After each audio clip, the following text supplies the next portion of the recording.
Route 616, your home for all Vince Marvel main continuity. Hello, everybody. This is episode 54 of Route 616. That's pretty crazy.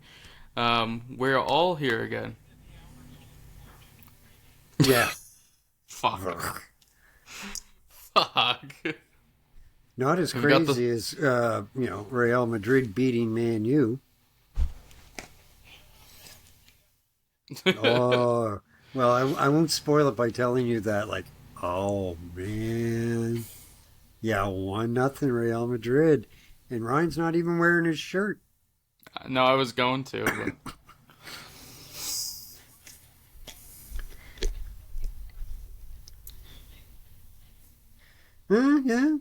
Yeah, that's true.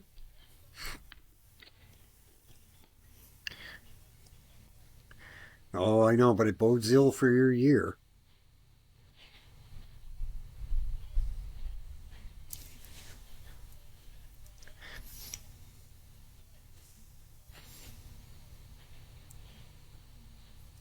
Well, I'm glad you said it because guess what?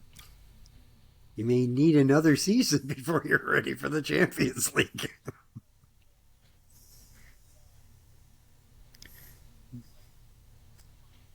Yeah, yeah,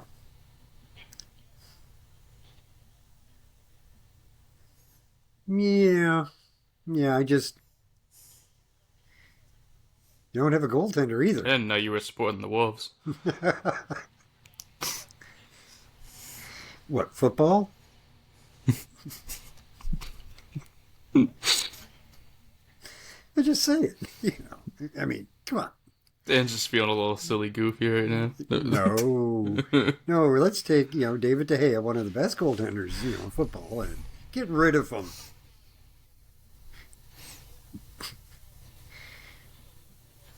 Yeah, Even I know that's a dumb move. that it was stupid.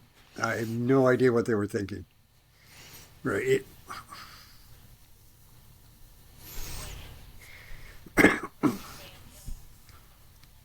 Oh yeah, yeah. It was pretty harsh, but I mean, Adjacent to it wrestling just fans. made no sense.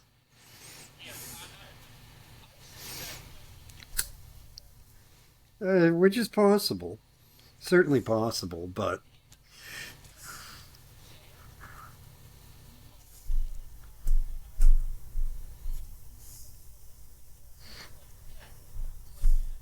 yeah, yeah, yeah. Let's keep Harry Maguire and get rid of De Gea.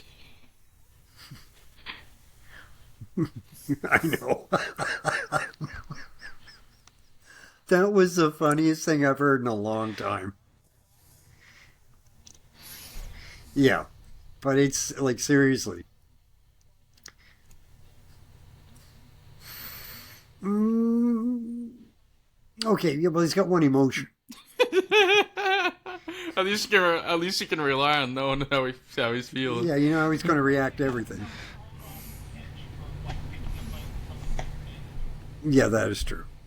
But yeah, no, no, literally no one would take Harry Maguire. Like literally no one made an offer. Yep, and So nobody wants between him. between Bill's teams failing everywhere and Secret Invasion absolutely bombing in terms of ratings, it's Oh been a my, pretty solid week. oh my How about God. that? I didn't realize it was doing so bad. Oh, oh, I wanted to like it. I really did. Right. I did because I like the story. The original story was great. I thought this is going to be a lot of fun. There's going to be some really cool spy stuff going on and everything. Oh my God, they just completely missed the mark. It's like they read it but didn't understand it. And they gave a moment of hope with revealing a dude. Have you seen spoilers from the show, Bill? Are you alright if I spoil something? Okay. I just wanted to make sure. So they even like fucked it up after having the cool, what should have been a cool and good plot point of Rhodey being revealed to be a scroll, Yeah, and they still fucked it up. yeah. They just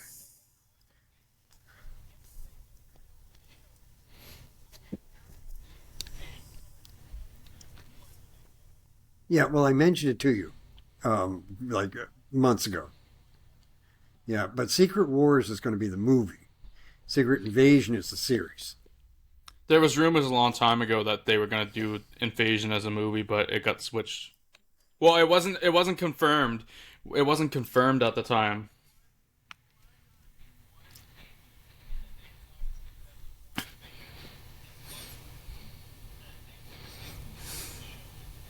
Oh, yeah. I saw somebody say Mm. that they should have done it so Fury was like the bad guy of Secret of the show should have been titled Nick Fury, and he's like the actually the bad guy, like manipulating scrolls into doing whatever after seeing how he's just kind of never cog in the machine type deal, and then made the Secret Invasion movie after that.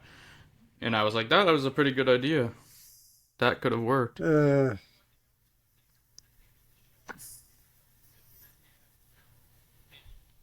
well, Yeah, I, you're right. no direction.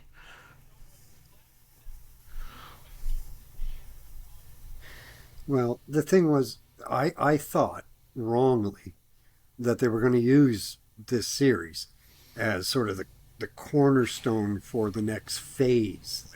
You know, I really thought, okay, here's their chance to set up Secret Wars, all the Marvels, all this stuff that's coming. Here's their chance to lay a really good, Well, strong it's supposed to foundation for partly it. lead into the Marvels, supposedly. I But think. but they just didn't. Like they just saying they dropped the ball is just such an understatement on this because they, like I said, I don't think they really understood what the story was about when they decided to adapt it. They dropped the UFO.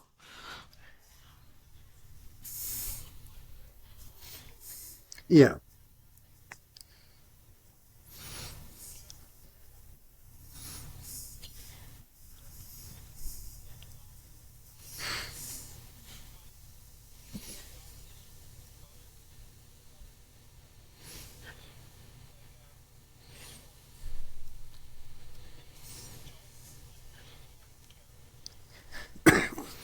Right. It's more than that.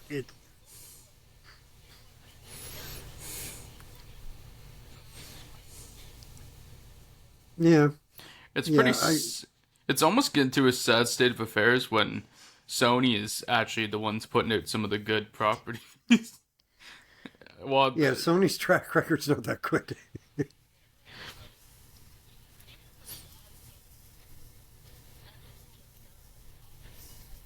Yeah.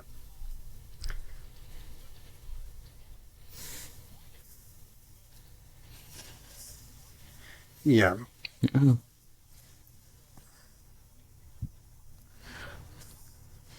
Well, the thing with Morbius was they had some great ideas. They just did not have the actors or the writers or the directors to really implement, or, to implement what they wanted to do. Right. It's the difference between when they did the original Blade film. As much as they didn't really seem to understand the comic, they made a good film. They had for great its time. actors. No, they did. It was full of action. It was full of fun. It was, like, well, the film isn't.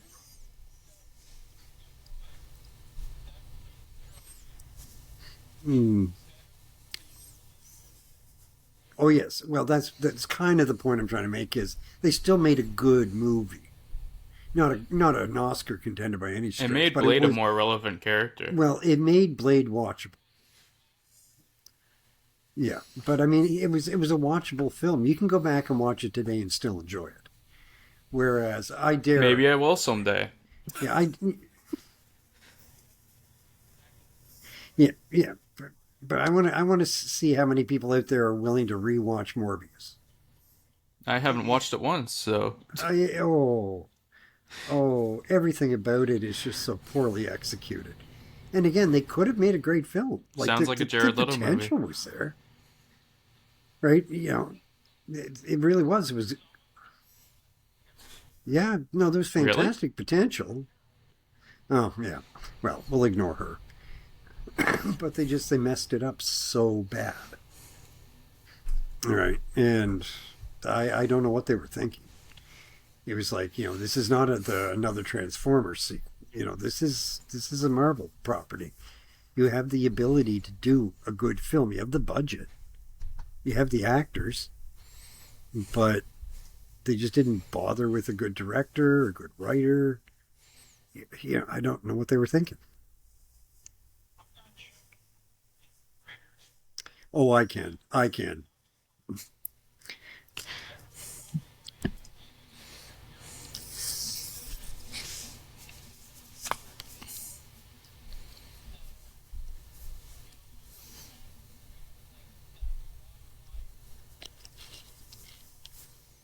I Oh, I've heard think that, but what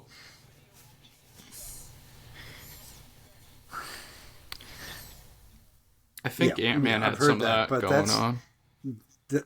that wasn't the problem with Morbius, right? With Morbius, it wasn't about special No, effects. but The Bill's special talking about effects were MCU decent, stuff. right? No, I'm talking about Morbius per se. The Marvels, I'm as much as I really feel like I should watch it all so I can criticize it or compliment it, whatever the case may be. I just watched the trailers for the Marvels, and that was enough to make me go, "What the hell is this? Why would I waste my time on it?"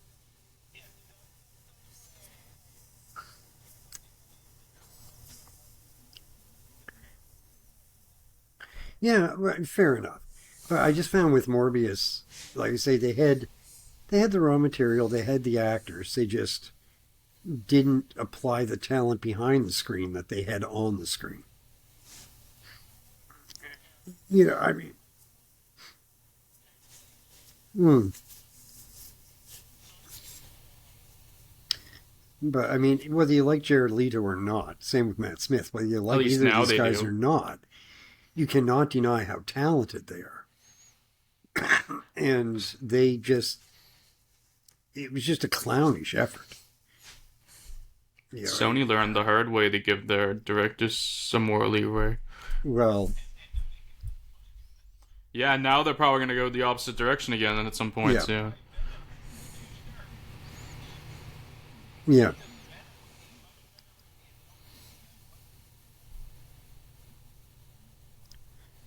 yeah. You're breaking up there, Bill. Okay, normally it just happens on my end, so I didn't even say anything. Yeah. You broke out of that last sentence I completed.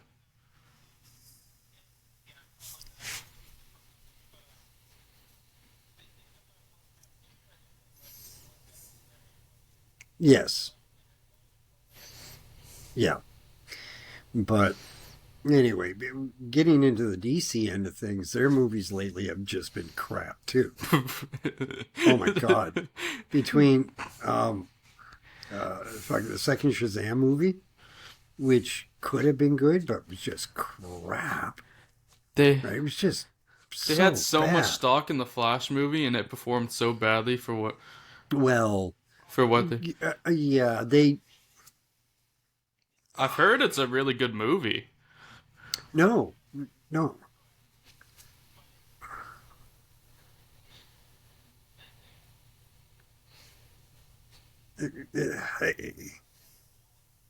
Yeah, well, one, get rid of Ezra Miller. They should have put Grant Gustin in. Yeah, but They took enough time to get that movie out that they should have fucking well, they had enough done time to something to write Ezra out or something. literally every DC It's a fan would have been. multiverse movie. Fucking write him, make reshoots to write him out and Yeah, make but recast the Flash. like literally,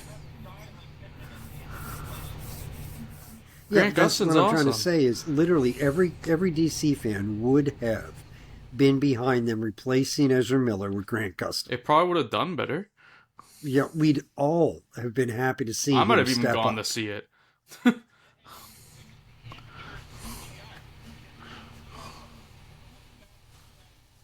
Yeah, I've heard the CGI is bad. it is not good. Yeah, it's not good at all.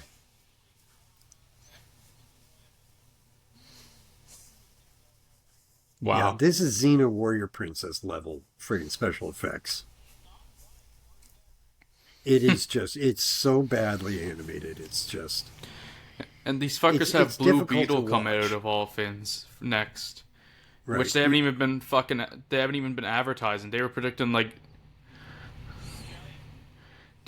to make it like maybe like 22 million its whole run in the recent Well, I predictions. think it'll make more than that, but I'm telling you, watching it, there were moments where I would burst into laughter at scenes that I'm pretty sure I wasn't supposed to laugh I at. meant for Blue Beetle, not Flash. Oh, Blue Beetle will probably do better than you think. The babies.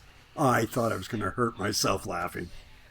I almost died laughing. Oh my god.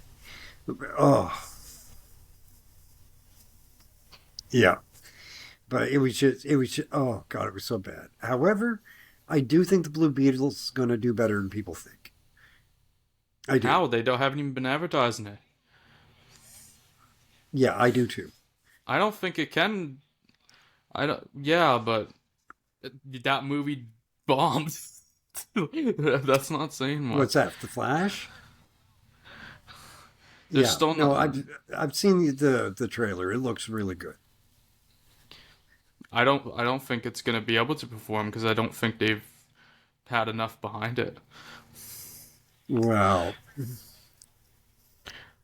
Well, um, the social media guy wasn't even to promote the movie, but didn't even wasn't even active for like 30 days recently. Like yeah, there's no but promotion going on for it at all.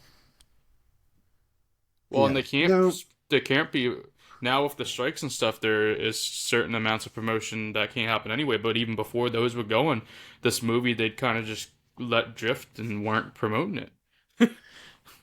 mm, uh, I'm gonna go watch it. I'll tell you that. That's all I know. Well, you enjoy that. I'm not. I will. I have You know no what? I stick in will. the Blue Beetle You movie. you would know a good movie if it jumped up and bit you in the wee wee.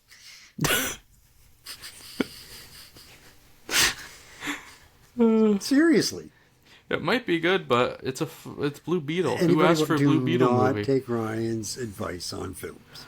Okay, if we haven't already said that 1,000 times. Whatever he says, They made a Blue Beetle do the movie, opposite.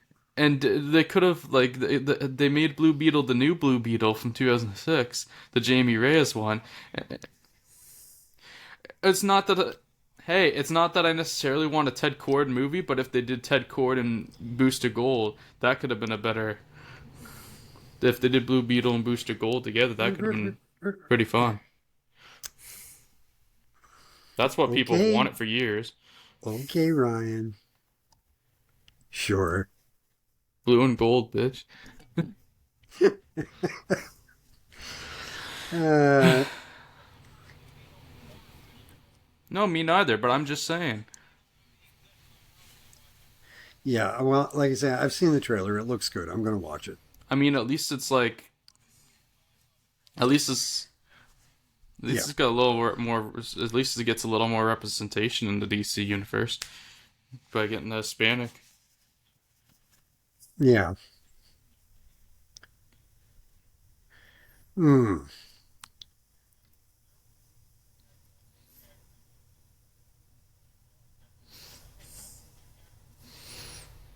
Oh, Why?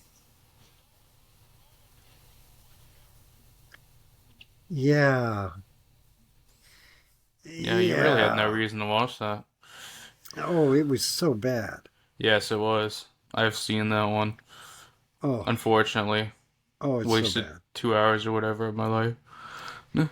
You've wasted most of your life with the crap you Well, watch. that's true, but like we don't need to go into that. No, it fucking Yeah, it fuck is, you. It really. fucking sucks. I hate you Yeah, but guys. it's right up your alley. It's a horrible No, film, it fucking so it's something you sucks. should love. Oh my god. I have some standards. Hmm. I mean, I'm sure Rob Zombie's going to make a new movie soon, so your drought will be over.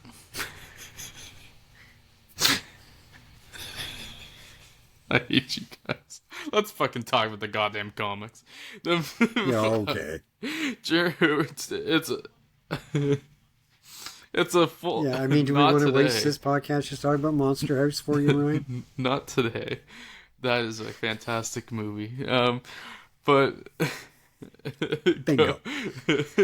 Today's an all Thor episode here for these comics from 1965. So Journey in the Mystery issues 117 to 122 is what we're covering today. And on that note, let's get right into it with issue 117, the A story, which is titled Into the Blaze of Battle.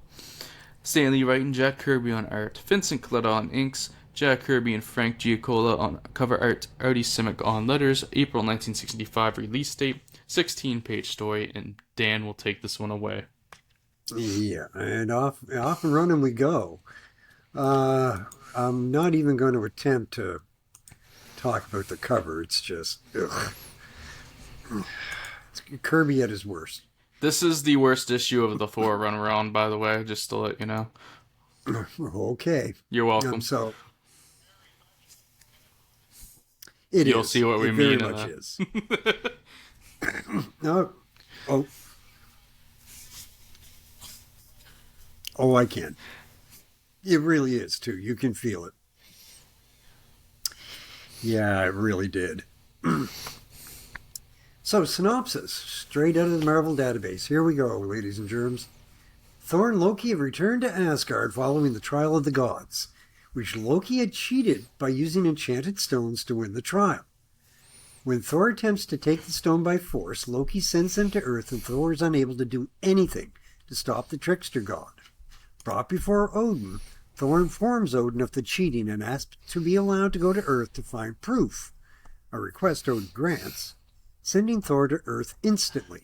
Just, boop, While on Earth, Balder the Brave is busy trying to defend Jane Foster from the Executioner and the Enchantress.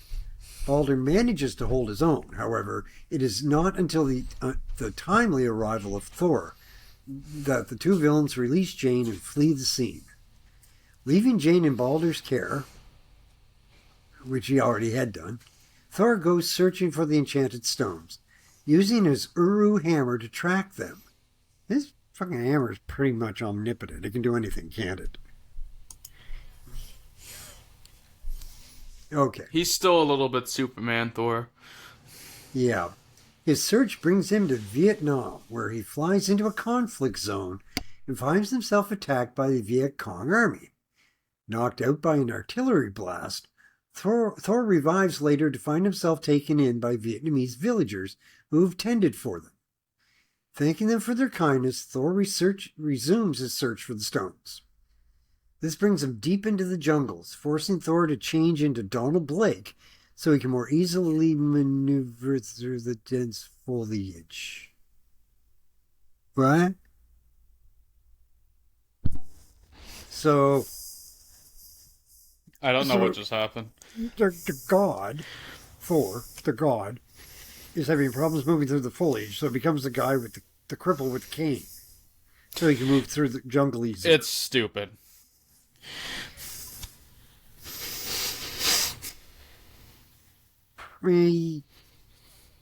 Fair enough.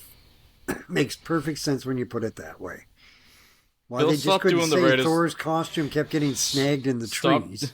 stop doing the writer's work for them, Bill. Well, let's hope he doesn't find a bungee pit or he's screwed. As he continues his search, he's unaware that Loki is watching. And to the god of mischief's glee, he's wandering right into an enemy camp. Seriously? Seriously? Oh, God. When Blake is captured by the Viet Cong, he's taken to their leader who consider him a spy. Wow, imagine finding an American in the jungle in Vietnam in the 60s and thinking he's a spy.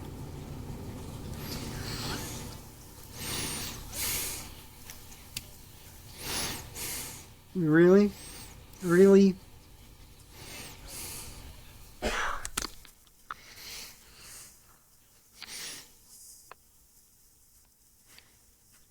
Oh, come on. It's a perfect cover.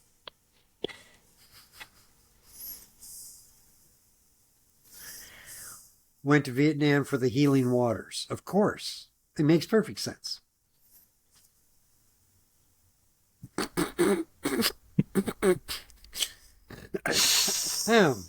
For the local cuisine, that's what it was. Yeah. No. Blake tries to explain that he is in the region to treat people because he's a doctor.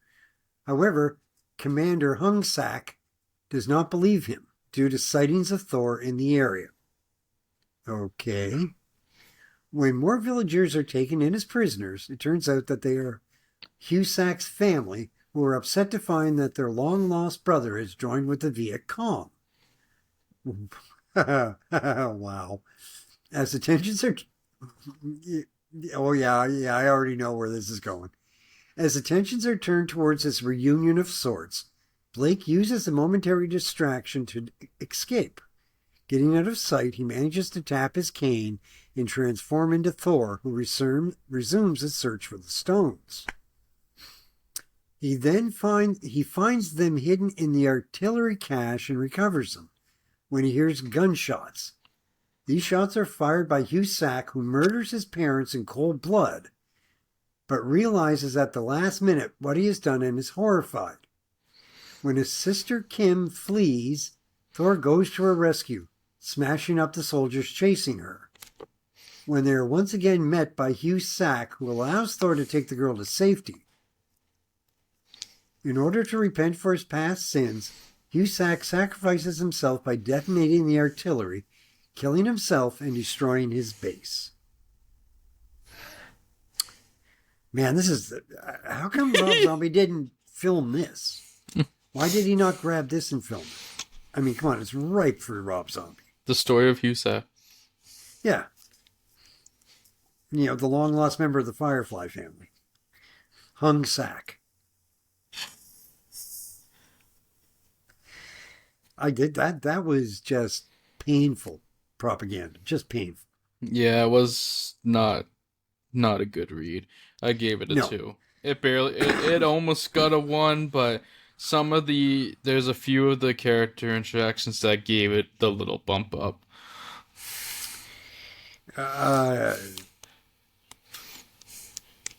Okay.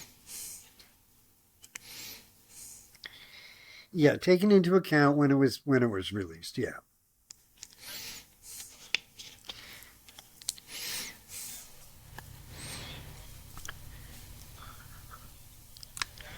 Yeah.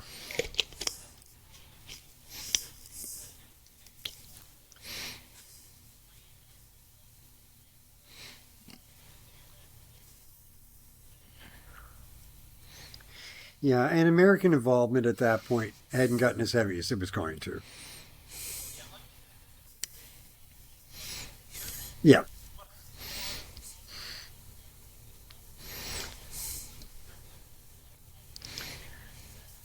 Yeah. Yeah. No. Yeah. Well, I'm not going to delve into the the times, but I really wouldn't give this more than a 2 at best. I agree. That's why I didn't.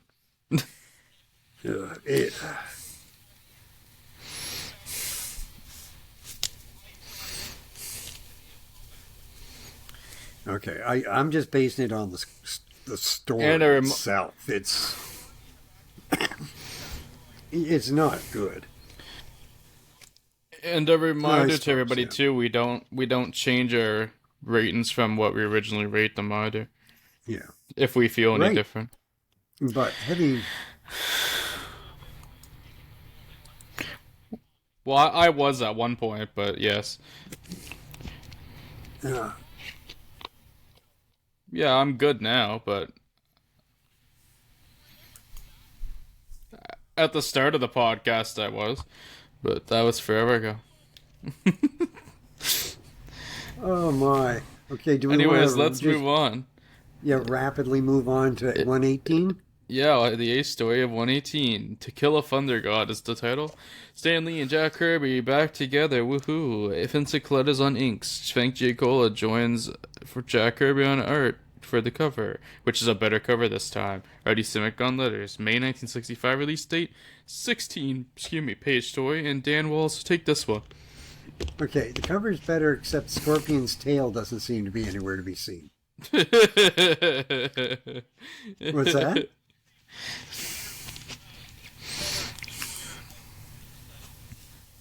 Okay. But yeah, it's this not is a the horrible first appearance cover. of the Destroyer. The very first appearance. Yep. Okay, we step right on in where we left off. Having saved the life of Kim, the sister of Viet Cong general, he brings her to a U.S. military base in Vietnam for protection, before leaving for a private place to check and make sure that all the mystical stones that he's come looking for are there. Loki, however, has been manipulating events, drawing a crooked and abusive reporter to stumble upon Thor and knock him out with sleeping gas and taking him hostage, hoping he could ransom Thor off for money. This explorer has been in the region investigating strange and out-of-place Norse artifacts, and soon deciphers their inscriptions to find that they unearth a long-buried Asgardian tomb. Playing right into Loki's hands, the explorer enters the tomb and finds the Destroyer, an ancient suit of enchanted armor. Loki then uses his magic power to transfer the explorer's soul into the armor to bring it to life. Okay. When Thor revives later, he is advised by the natives of what had happened and tracks the explorer back to the tomb where he finds the man's inert body.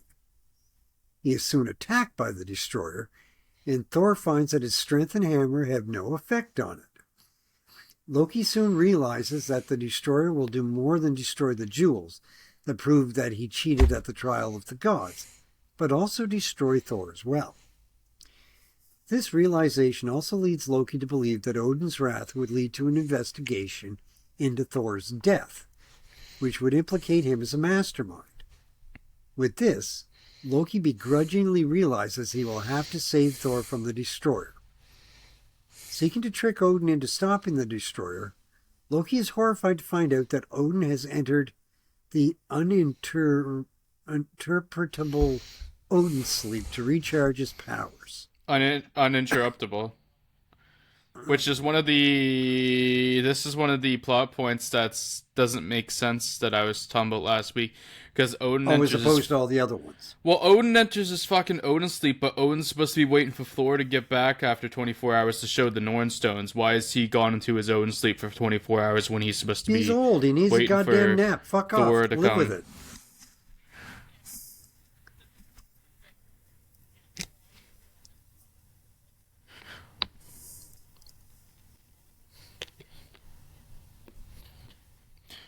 They also kind of, that's a retroactive way to look at it too, but also they kind of just dropped the 24 hours part of the plot point that Thor was supposed to come back with the Norn Stones anyway.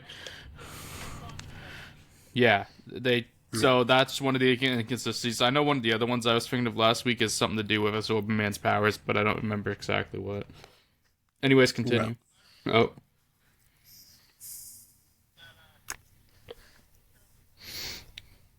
No, but there's when he comes back later in this episode, there was an inconsistency with his powers from his first appearances to his second ones or whatever that takes place or something like that. Anyways, okay, so Loki's attempts to rouse Odin are stopped by his royal guard, and Loki is locked in the dungeon. Back on Earth, the battle between Thor and the Destroyer rages on, with Thor constantly on the defensive, until he is trapped when the Destroyer briefly changes the floor into liquid and back to solidify once again, trapping Thor in it.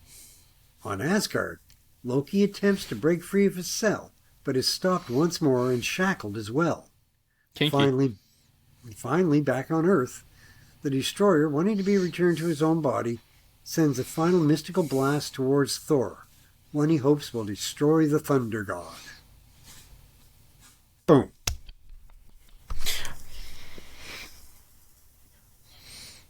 Yeah, It is, it's not that bad. which it's also too bad the first 2/3 of the story kind of sucks because it made me give this a 2.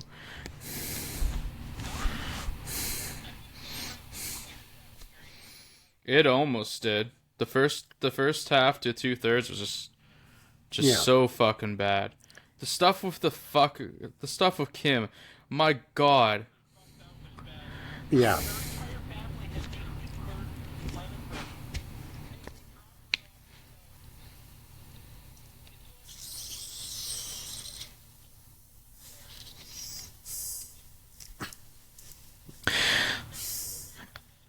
And the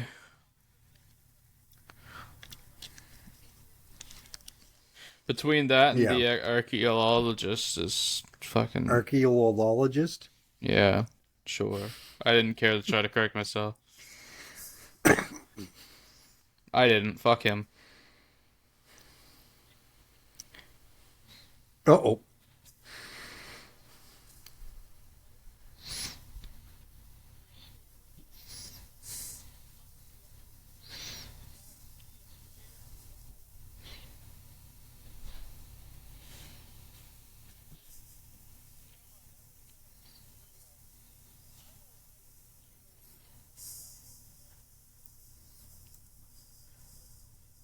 Yeah.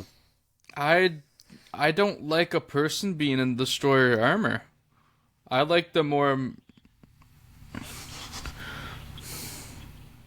yeah, well, it's stupid. I'm used to the more mythical destroyer where it's just Ryan.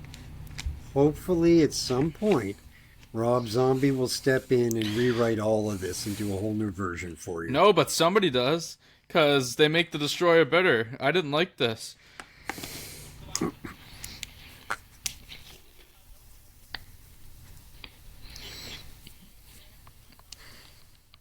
That's when it's better.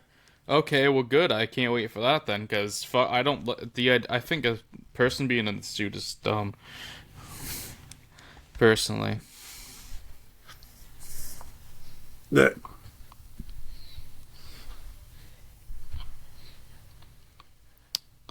Oh, goody. Anyways, that's my thoughts on the comic.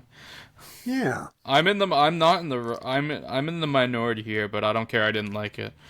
It wasn't horrible. I give it a very high, too.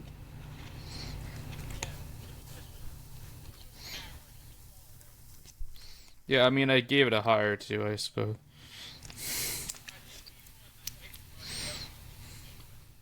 Yeah, that it's gotta be because this really wasn't that good for a first appearance. Well, moving on to issue 119, the A story, which is titled "The Day of the Destroyer." I actually like this one more, but anyway, this is the one I was looking at when I said that earlier. Yeah, that's a nasty This is cover. the one I was commenting on. This sucks. Stanley and Jack, of course, on this. Vincent Coletta still. Vincent Coletta actually joins the cover, which is why it's so bad. Artie Simmons on letters. And June 1965 release date, 16-page story, and I will take this one away, hopefully very fast. Thor is spared from a death-dealing bolt of mystic energy fired by the Destroyer when he suddenly becomes briefly immaterial, allowing the God of Thunder to escape his attacker. Thor is completely unaware that this has been done by his stepbrother Loki, who although imprisoned in a cell in Asgard, has entered into a mystical trance to save Thor from destruction in order to prevent the discovery of his cheating in the trial of the gods. Reviving from his coma when being checked upon by his guards, Loki seeks additional help and channels his mystical powers to try and contact the kingdom of the Norns. Back on Earth, meanwhile, Thor continues his escape from the Destroyer, which relentlessly continues its attempts to destroy Thor. Thor gains an advantage when he doubles back to the room where the body of the man whose soul inhabits the Destroyer and takes hold of it. Yeah, I hate that shit too. It's the soul. It's not even a person in the armor. It's the soul. It's the soul of the person in the armor. I hate that bullshit. And then their body's there to fuck with. Thor gains an advantage when he doubles back to the room where the body of the man whose soul inhabits the destroyer takes hold of it. The destroyer is about to use its disintegration ray, but hesitates, knowing that if he was to destroy his human body, he would be trapped in the destroyer armor forever. He would deserve it. Back in Asgard, Loki manages to communicate with Karnilla, the Norn Queen, whom he asks to aid him in rousing Odin from the Odin sleep. By the way, Karnilla becomes a pretty cool character at one point. Karnilla is convinced.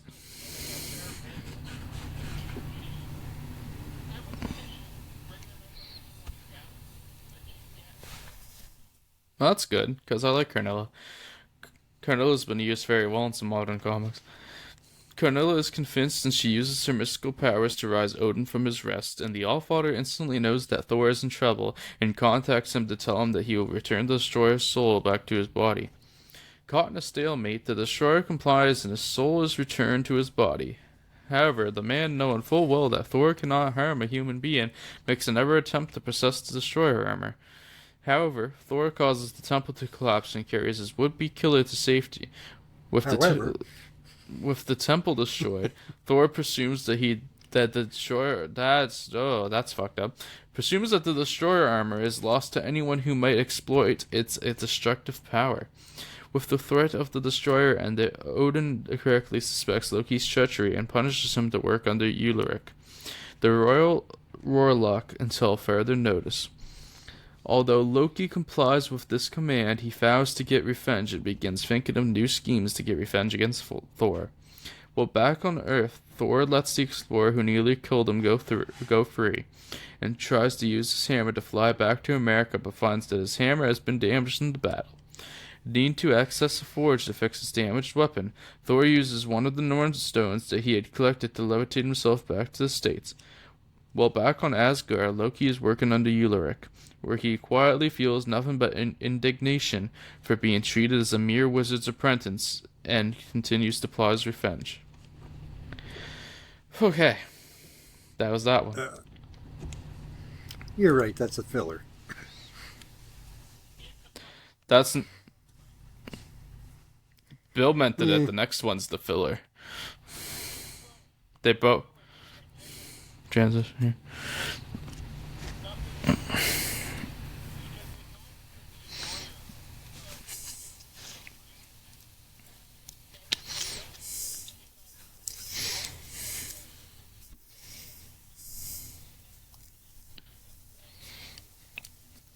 Yeah, where we gotta fix this hammer.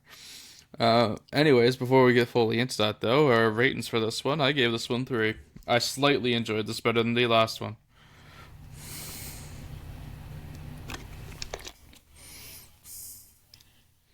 Mainly because this one had more Odin and Loki in it and whatever, and that was the entertaining part of this whole thing.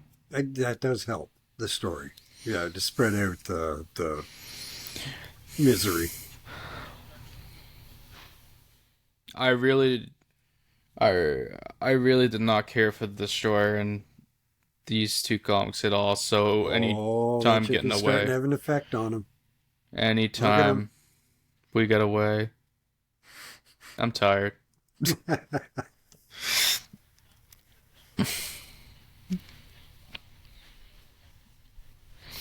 Yeah.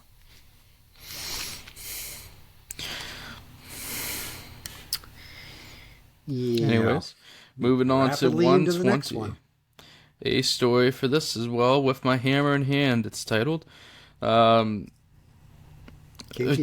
Same team besides Jack's by himself on the cover apparently, which this is the best cover so far, arguably. Already Simics on letters. The background Loki sucks, but besides that. Oh, it's Absorbing Man. I'm stupid. It still sucks because he's all green, but I guess... It's not a bad cover.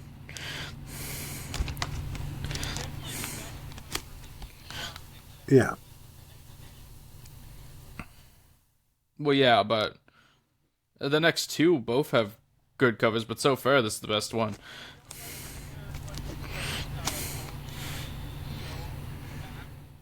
Fair.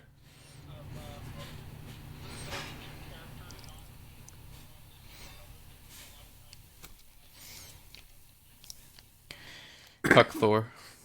Yeah. Anyway, July 1965 release date, 16-page story. Let's get into it. Okay, Thor has returned to the United States, sadly, where he has traveled to a foundry in Pittsburgh to repair damages done to his hammer during his battle with the Destroyer in Vietnam. With his hammer repaired, Thor collects the Norn stones that Loki used to cheat with during the trial of the gods, and makes sure that he has all of the stones before returning to Asgard. That doesn't last. However, as he departs the Earth, he unknowingly and accidentally drops one.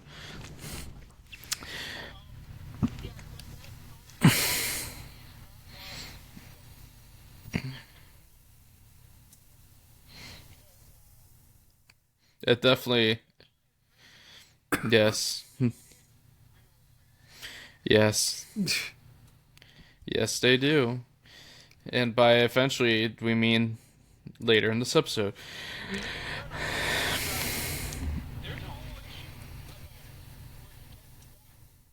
Yes, I know, but the first appearance of that character is in this episode.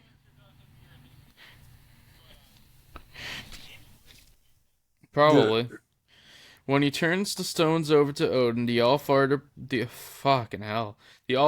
plans harsh punishment. However, Thor begs his father to have mercy, which does Odin proud. Meanwhile, in the castle of Ulrich, Loki continues to toil in his forced role of being the Court Warlock's aide. However, when Ulrich's guard is down, Loki knocks him out with a gas and then seals him in a sphere and drops him down into a time vault. Now, with the entire court's magical texts and potion materials, Loki begins plotting anew to get revenge against Thor. After spending some time in Asgard, Thor finds himself restless and asks Odin if he may return to Earth. Odin decides to grant this request and transports his favorite son back to the mortal world. Returning to the office, he maintains as Donald Blake. Thor is shocked to find the window to his office locked and Jane nowhere to be found. Changing oh back into no. Donald Blake, gain an entry into the office where he finds that the paperwork is all out of order and Jane is nowhere to be found. I somehow lost my spot. I can't read. Finding no note, Blake assumes that Jane has been kidnapped when he is disturbed by the landlord coming to collect the overdue rent. Having more pressing concerns, Blake walks out of his office and notes one of his patients and tells her that he can't see her. However, she advises Blake that she has decided to see the new doctor that has opened up an office down the hall during his absence. Rounding the corner, Blake changes back into Thor and gives a rise to his landlord before leaving the office. Finding the streets too confining and needing to find a quiet place to think about where to start searching for Jane, Thor decides to go to Avengers Mansion. There he finds the new Avengers recruits Hawkeye, Scarlet Witch, and Quicksilver, who explain that they have been added to the Avengers roster following Thor, Iron Man, and Giant Man's absence from the team. Not wanting to, because, Wasp is important. Not wanting the aid of the new recruits, the further Wow. frustrated Thor storms out of the mansion. Finding a rooftop to ponder his situation, Thor is unaware elsewhere in the city, Jane Foster is also thinking of him.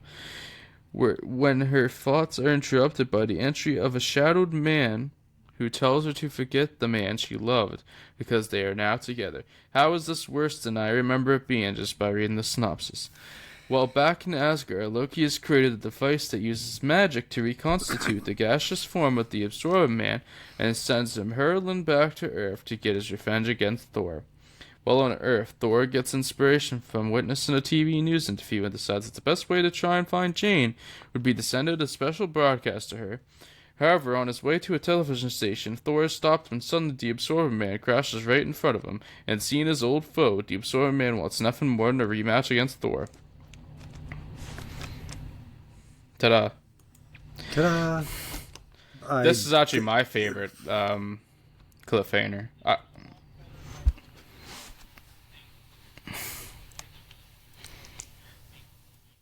It was. Yeah. They barely touched it in the synopsis.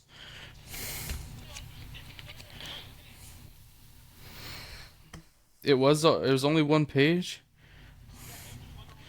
Holy It fuck! It felt felt like more than longer. that. One page has never felt longer. So, how does this Philadelphia foundry reforge a magic hammer? Oh, okay. So we can like change the air and move through time and all that stuff just because it's a hammer. That's why carpenters keep disappearing when they're working. They're going back in time.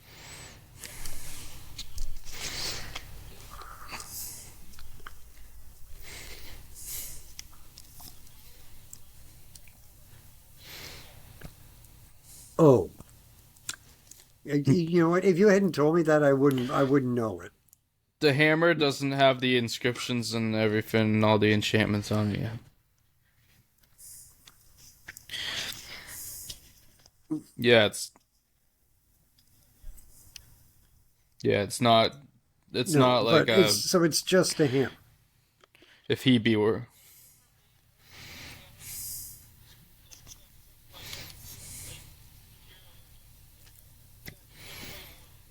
So he doesn't need the hammer to turn the air to helium or create storms. Oh, so anybody can lift it, and its shape is what just naturally makes it boomerang back to him. Sure. I think there. Just ask it. I think there's enchantments on it, but it's not as It's not as enchanted. Like it's the hammer itself isn't as powerful and enchanted as it will be, but there might be enchantments on it.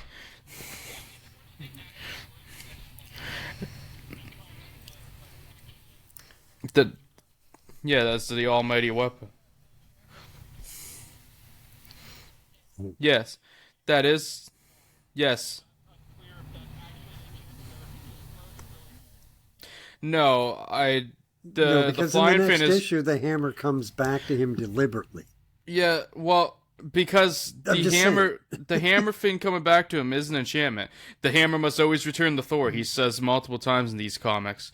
The hammer must always return to Thor, and then the flying fin is just because he spins his hammer fast enough and throws it. It's just stupid physics.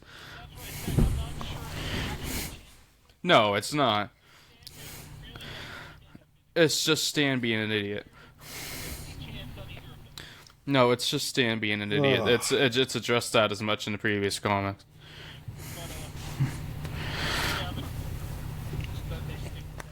They probably don't. I think it is an enchantment in the future, but oh, I know because I well, yeah, fair enough. It might also just be it's probably just people retroactively making it make sense. Hmm.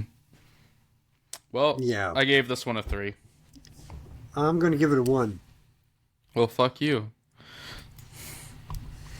Just saying. I don't know. It read worse in the synopsis than I remembered it being. So.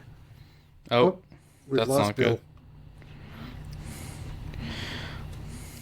Come on, Bill. We can't let this be the Dan and Ryan show. It's Bill's turn. He's given up. He's run away. That's fucked up. He's been returned to his master. Is what it is. Didn't even get your star rating, buddy. Does he know he's not on? I don't know. Or is he just can't his computer's being screwed up. We'll just stall for time. I'm sure Bill probably agreed with me and gave that a 3. Oh, absolutely. Considering much worse issues have been given a 3 by Bill. Yeah, you guys give everything a friggin' 3, no matter how I bad don't it as is. much. I'm a little more picky than Bill is with these. Not by much. By enough that it's a difference. I don't know.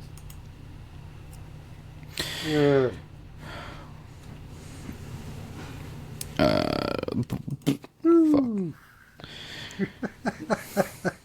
I have nothing He to must talk have had about. to reboot. Yeah. Well, But I really question the. There uh-huh. he is. Yeah, That I know. Oh, cool. I got a whole fin about it. Um, but yeah, I said I gave it a 3. I'm guessing you did too.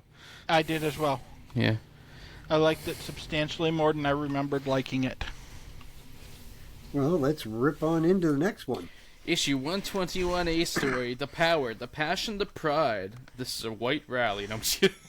I mean, it does have a large white man featured prominently on the A large cover. white Let's make skinhead. Thor great again. Well, let's indeed, as the Absorbing Man is back. Stanley and Jack Kirby. Vince Sigletta on inks, cover art, Jack Kirby by himself again, apparently. Artie Simics on letters. August So you guys 1960. are totally part of this Thor pride thing, aren't you? I mean, I wasn't going to bring up Odinists, but that is a whole thing. August 1965. Thor pride. 16 Wonder what page his flag story. looks like. Probably got a hammer in the middle of it, I suppose. Yeah, there's a lot of bad puns we could leap into here. Let's just avoid that. Bill will take us through this story. Okay, Bill, you're up. All right. While trying to learn what happened to Jane Foster, Thor finds himself attacked by the recently revived Absorbing Man. As the battle rages, the He Absorbing becomes Man attempts completely to wrest... absorbed in the battle. Yes. The Absorbing Man attempts to wrest Thor's hammer away. However, the enchantment that makes it return to Thor when he throws it prevents this from happening. While in Asgard...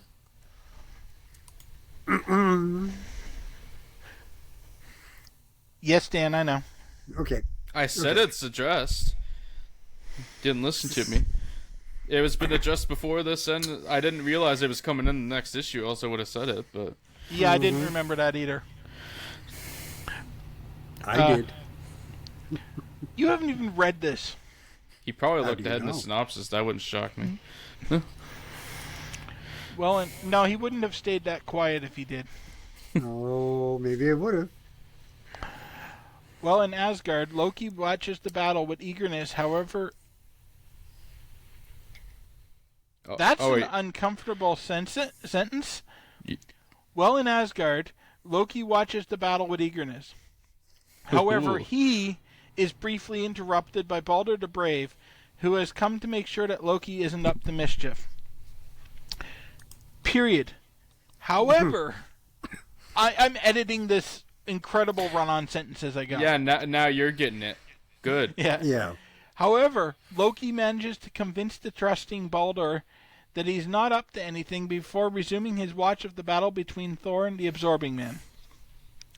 Back on Earth, the Absorbing Man attempts to gain the upper hand by absorbing the height and properties of nearby skyscrapers, making him grow titanic in size. This is probably the power that was bothering you because he never had the ability to gain size before or since. However, the Thunder God is still able to keep the Absorbing Man on the defensive. Spelled wrong. Okay, I'm gonna stop taking shots at this guy now. And ultimately, the Absorbing Man resumes his natural size and the battle rages on.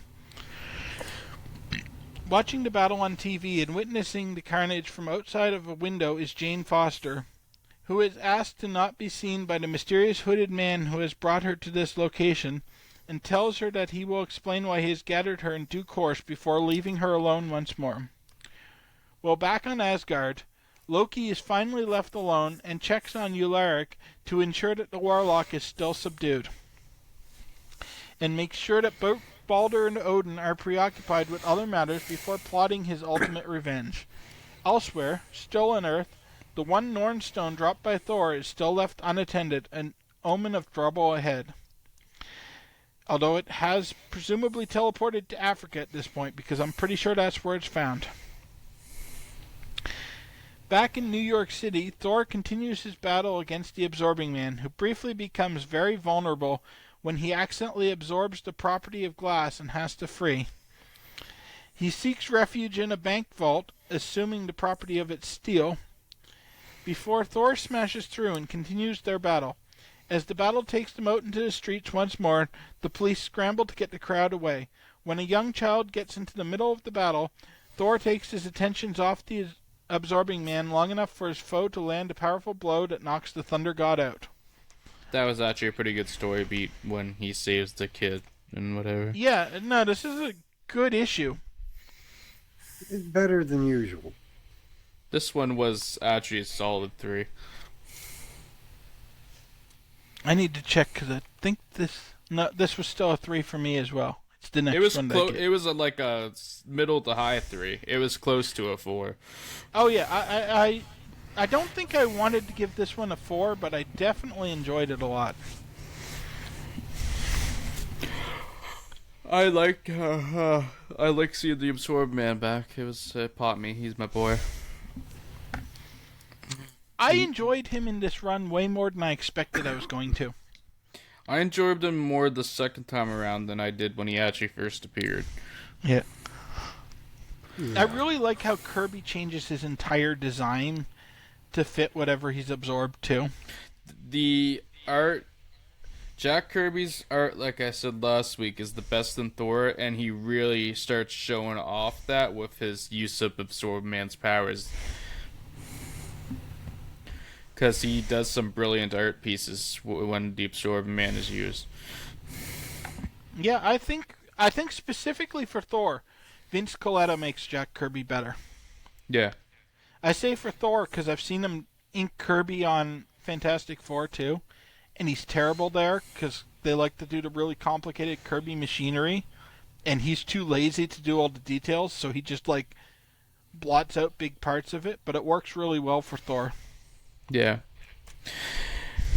But yeah, let's move on to our last issue of the episode, and that is issue 122, a story. I am in the minority for this one, which we'll talk about later. This one is Where Mortals Fear to Tread. Stanley, Jack Kirby, Vince Coletta. Wallace Wood apparently joins for the cover, which, interesting if that's true. Letters by Artie Simic. September 1965 release date, 16-page story, and Bill will take us away with this one. Alright, before I jump into this one, I'm going to point out a notable milestone that this is the first time I remember noticing on a comic. We may have already covered one or two, but this is the one I noticed with the pop art in print. It's not the first one. Okay, then I just wasn't paying attention to that. Yeah, it's been on since issue 119. 119 yeah, was the first one. It only lasted for a couple of months. Oh, it's not on the image. Oh, yes, it is. But yeah, it only lasted for a couple of months. It was an attempt to make comic books more prestigious than they were. Stan tried to redefine them, much like sports entertainment. Yeah, and then they got a ton of letters hating it, so they went back to just being Marvel. Yeah. There was a whole note. I saw that last week on the notes section of the Marvel database, and was going to point out and completely forgot. But yeah, anyways. Alrighty. So, boasting over defeating Thor in battle, the Absorbing Man fails to realize that the Thunder God was merely stunned and not defeated. With his back turned, Crusher Creel fails to see Thor reviving and launching a counterattack. The Absorbing Man is caught off guard, giving Thor the upper hand. Watching this from Asgard, Loki believes that the Thunder God will be able to defeat his minion, and decides that the Absorbing Man would be better used by his size, and uses an attractor beam device to transport the Absorbing Man from Earth to Asgard in mid-battle, leaving Thor puzzled about the sudden disappearance of his foe. Okay, I'm just going to point out here that Loki canonically can use magic at this point. Yes. There is no reason he needed a fucking absorbing tractor beam to get the guy up there. Yeah. Apparently size does matter. It's never everything we've learned here so far. Yeah. However, Thor's attention is taken away when Jane Foster, who has been watching from a nearby building, causes a fire in order to attract Thor's attention since she's become a prisoner of a strange hooded man. Coming to her rescue, Thor finds that Jane has passed out from smoke inhalation and changes back into Donald Blake in order to administer medical aid. This plays into the hooded man's hands, who photographs the transition. The masked man then reveals himself as the affiliated press reporter Harris Hobbs. It was me all along, Thor. That's pretty much how dumb this was. Well, in Asgard, the Absorbing Man materializes in front of Loki, who subdues him into subservience with his superior mystical powers and convinces him to help him overthrow Asgard. When Loki brings Creel into the Imperial Palace, they are stopped by the guards. However, the Absorbing Man is able to make short work of them. Back on Earth, Donald Blake has brought Jane Foster to... Sorry, what was that? Nothing. I think Dan's just laughing at the way that was broken. Your reaction. Well, there was more to that sentence, but it was Yeah. repetitive and made no sense, so I just cut it arbitrarily. Yeah. Keep on going. Keep on going. Back on Earth, Donald Blake has brought Jane Foster to a hospital where she is expected to make a full recovery in time. He receives a message to meet with Hobbs, who organized a secret meeting of the two that afternoon. Jesus, this is poorly phrased. Mm-hmm. He receives a message to meet with Hobbs. Okay, that's the same sentence, and I'm getting lost now. Before he goes, leaves Jane, he assures James he will not leave her. Fuck off, Dan. I'm just saying. You can see how badly written this is. Yeah. Going to the roof, Blake decides to confront Hobbs as Thor and changes into his godly identity and travels there to their meeting place. Naturally, Harrison attempts to blackmail Thor into giving him a full story about his origins, using the photographic evidence and the fact that Thor has pledged never to harm a mortal as means to extort the information out of the Thunder God. Furious at the reporter's audacity, Thor instead decides to use his vast powers to travel... Just a second, I need to figure out what this fucker's trying to say here.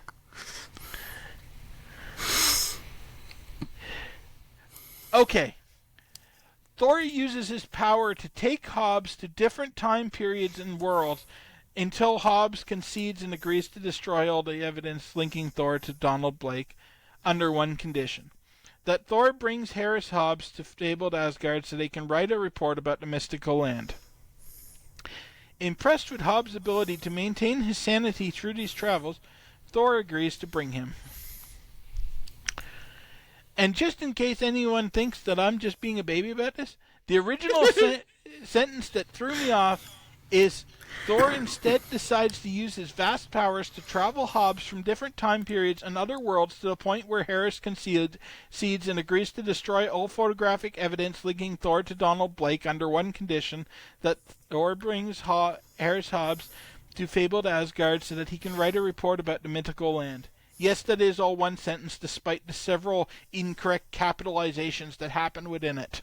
Yeah. Yeah, I don't know which is worse, the story itself or the synopsis. The story's actually pretty good. I disagree. I didn't like this one. No, I'm not enjoying this at all. I gave this one a 2.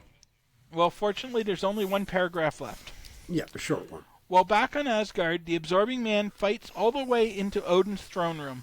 There, the Allfather attempts to destroy the Absorbing Man. Sorry, I fit Dan in for a second there. With a blast from his scepter. However, all he succeeds in doing is causing the Absorbing Man to absorb the properties of the blast and in turn turn the energies against Odin himself. And that's the end of the story. That was horrible. That was absolutely horrible. I actually enjoyed this when I read it the first time, although I can't justify it because it seems I forgot to reread it because I remember none of this. It seems really contrived. It's really not good. The fucking reporter shit sucks, and it continues to suck in the next issue. It's all bullshit. The only good shit with this is Absorbing Man part of the time. Bill pointed out how foolish the fucking Loki Ray was, and I wasn't even complaining about that beforehand. Yeah, but you'd think by now Really? all these Because I found gods... Hobbs to be a powerhouse in this. Fuck off. You'd expect these gods to understand that the absorbing man is absorbing things, like, say, their powers. You know, I'm just throwing that out there. You see, this is how we know 'cause Dan's they not are actually reading gods. these. Because he expects Odin to be a good father who makes intelligent decisions and doesn't No, I expect him not to arbitrarily be a punish fucking his idiot, sons. though. Yeah, the only time Odin makes sense is in the next issue, which we'll have to wait till next week to get to. Oh, God, that was just horrible.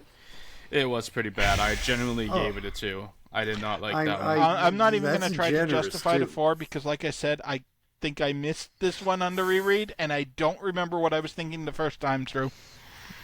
This was really not entertaining at all.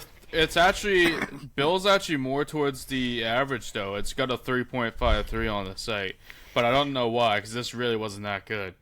Yeah, and reading that synopsis, I didn't like what it sounded like the story was, and I legit don't remember what I liked about it the first time. I don't know either. You must be a Hobbs mark. I know some people on the site loved the Hobbs, like he used their new boy. There's literally comments saying that. So some people liked the Hobbs shit. It probably did read better to me than in synopsis form, but I can't remember enough to justify it. Yeah. No, it's anyway, not that good. In case Dan decides he wants to bow out for end of month stuff, we'll just go over what's coming next week. So Dan kind of gets a tease of that too. So next week we'll finish off this Thor run of A stories with issue 123, A Journey in the Mystery, before getting a few Tales of Asgard after that with the B stories of issues 114, 15, and 16. Then we will go into, if I don't lose myself here, oh god, it's Tales to Astonish. Yeah. Oh. Yeah. It's Tales to Astonish issues. Fuck. 60. Oh. 60. Numbers hard. I can't. My fucking spreadsheet got fucked up. I'm trying to get back. Okay. Okay. Now I can. Oh no! It's this Iron Man story. Okay. It is Tales of Suspense, not Astonish. I got lost in my spreadsheets. Tales to Astonish, issues 66, 67, and 68A stories. There we go. Which is the, is this the fucking happy arc where he fucking leaves, I think? Yeah. I'm pretty sure. This is the happy arc where he leaves. The 66 is alright. It's a short arc of, I happy. hate 67 and 68. I think Bill's It's pushing not because back some of Happy the... left. Well, he Right. doesn't leave for long, but... Yeah, I but know what you're that's talking not about. my issue with those I two know. issues. But yeah. Yeah. Okay, Anyways, well, gentlemen. it should be an interesting week next week. Right. We will bid Dan adieu. Adieu, guys. You have fun with the rest of this. Have We'll a good talk one, to you Dan. Next week. See you next Bye-bye. week. Maybe. Okay. Unless he's protesting health infringements at his job. Yeah. I was about to say, unless he's cooking Thor chicken, but... Anyways. I don't think Dan would do the floor chicken. It's The rest of the staff there probably, but not Dan. It is a end of month time. We haven't done one of these in a while because the last month wasn't. There was only one or two episodes. Scheduling issues. Yes, a little bit. So we'll do our poll lists first, and then we'll go into the best and worst. So poll lists. The only change on mine is I'm gonna add Daredevil back for the month because I think that issue was genuinely good enough. It would have tricked me to put it back on, and we'll see how that lasts. Alright, there are no changes to mine because while I enjoyed that Daredevil, one issue is not enough to save it. And at this point, we're still not covering the Hulk sides of Astonish. So it's not getting pulled in. See, going on how much I like the story and the fact that his costume changed, I probably would have. It's one of those issues that I'd let do that. I'm sure it won't last. It will not. And Astonished, like you were saying, we haven't gotten the Hulk yet, or even Namor. Yeah, because the Tales of Astonish we read this month, I would be buying, but I'm not going to officially add it to my list till we get to the half of the book that I'd actually be buying for. Yeah, which is fair. That's the proper way to probably go about it. We're not going to have this problem much longer. This is the last real lineup change before split books go the way of the dinosaur. Fury saved Strange Tales from getting kicked off. So, good job, Fury. It's been getting... Well, Strange Tales for me has been getting carried by Doctor Strange. But we didn't have any Strange this month, so... That's true, but Fury saved it, like I said. I would still be buying... It's already... it's already been going.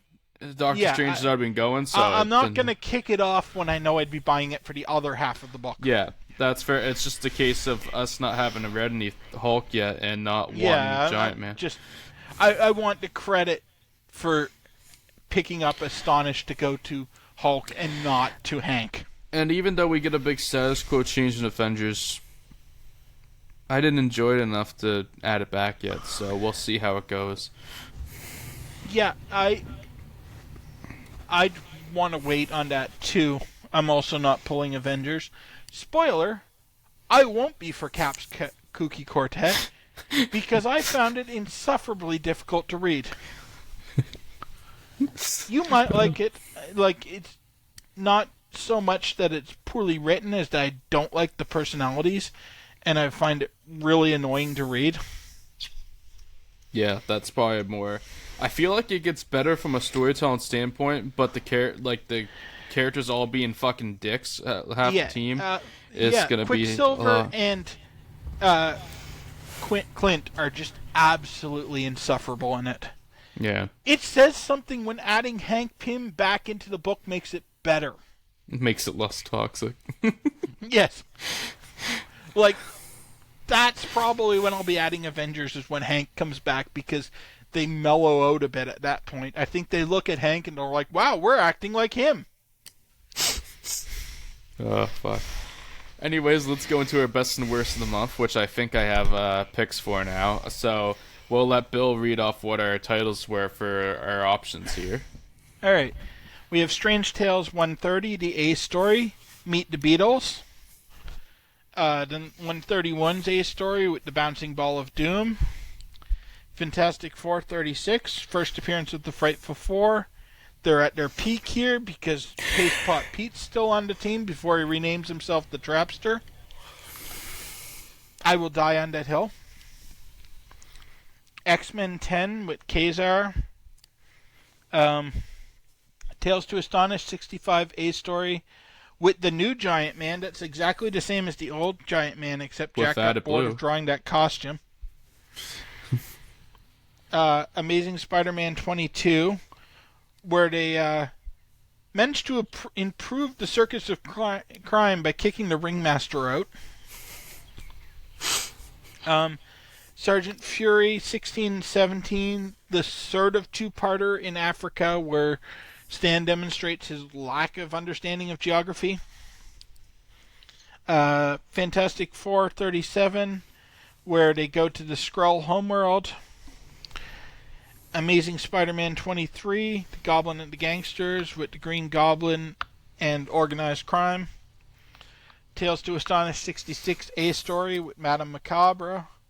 Tales to Astonish 67 A story with the Hidden Man and the magic ray that made Hank forget how to grow. Or no, it was how to shrink. But he could shrink to normal size. He just couldn't shrink anymore. An desperate attempt to reboot the book that does not work. Strange Tales 132 A story. where they launch Johnny into space and fail to leave him there. Strange Tales 133, A story with the terrible toys, where the puppet master tries to murder Johnny and Ben right in front of his daughter. Strange Tales 134, The Challenge of the Watcher, where the Watcher sends Johnny and Ben back in time for reasons. Strange Tales 135, A story, first non-Sergeant Fury tale. Tales of Suspense 65, A story, where Iron Man fights with Iron Man. Tales of Suspense 65, B story, the Red Skull imposter issue. X-Men 11, where Magneto gets kidnapped by the Stranger and taken to his dungeon to do stuff that's best not reported.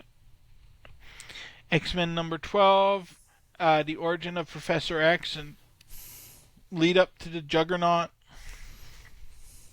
X-Men 13 with Juggernaut. The Journey into Mystery annual, where Thor fights Hercules. Fantastic Four 38, where the Frightful Four beat them. Avengers 15, where Zemo dies, and 16, where they bring in the new Avengers lineup. Geez, we covered a lot of stuff. I know. Daredevil 7 with Submariner. Journey into Mystery, first appearance of Absorbing Man, and then 115 A story with the second half of that fight, and then 116 with the Trial of the Gods, and then the stuff we covered today. Yeah, damn. Let's start off with our least favorite, which is the easier. I thought was going to be the harder one. I found it the harder one for me. My favorite was easy this month. My favorite was easier, and now I'm conflicted again. But we'll do worst either way first. Yes, the worst on my end.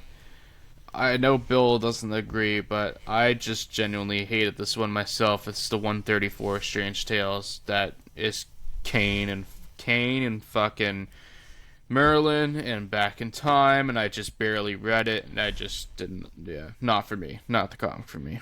I mean that one was not good. I'm not going to be offended by it, by your choice. I just thought 131 was even worse.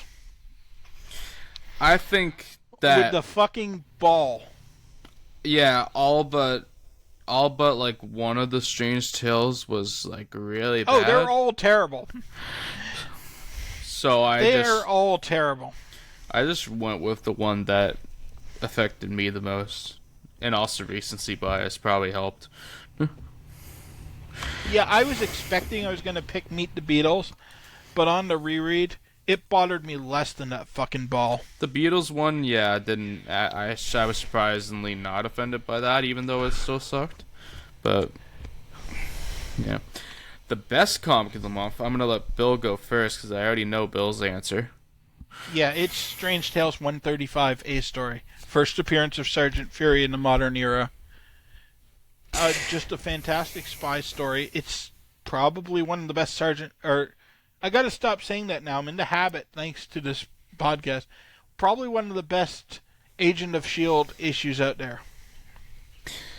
Yeah, and that's in my choices for what would be my favorite, but I think I'm gonna give it to a different one just to be different.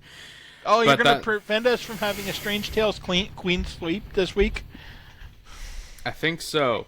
I think I'm gonna go with my heart. I have four that were. I have more than four that were 4 stars, but I have 4 4-star comics that I really enjoyed, all of them, that I'm stuck between. That Strange Tales, one of them. I'm gonna go with Daredevil number 7. Because that was a really fun issue to read. That was just a fun comic to read. That's why it's getting it this time. And, I mean, this will probably be the only time Daredevil gets anywhere near the best list for a long time, so. At least until Frank Miller. Yeah, so I'm going to give the devil its due here and give Daredevil the best. So my 4 were the Strange Tales, that Daredevil I actually picked. Then there was X-Men 12, the Juggernaut issue, which I didn't even have on my list until you reminded me that it was in here. And then the other one was my second option to not choose Strange Tales was the Child of the Gods issue of Thor, because I really enjoyed that one too. You know, that's fair. And I think this really shows that we hit a turning point in the order. Because the first half of this list is just dire. Yeah. And then the second half is all averaged good. Yeah.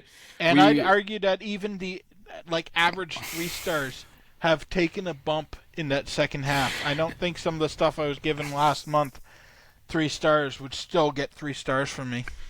It's literally like they got to 1965 and were like, let's start making good comics. Yeah, it's like reading these synopses doesn't convey how much of a difference. Especially today's synopses were not good. Yeah, because they were written by someone that didn't really know how to write. I feel comfortable saying that because some of those sentences made neither grammatical nor phonetic sense. They didn't. I'm glad that you struggled as much as I did. See me? I legit, and I had read the comic, couldn't figure out what one of the sentences about taking Harris Hobbs through time meant. Oh, fuck Harris Hobbs. On that note, let's get out of here for this week. Yeah, well, we already went over what we'll spoil cover upcoming next week. plot points by complaining more about Harris Hobbs. Yeah. Anyway, guys, if you're watching this on YouTube, please leave a like, subscribe, comment, even share if you would like to. We're also available on Google Podcasts, Apple Podcasts, and Spotify. And if you're on Spotify, click that poll and let us know. And let us know why Harris Hobbs is best boy. Yes. That or why why you love Vietnam stories. No. But anyways, we'll see y'all next week, and peace out. Have a good one, everyone.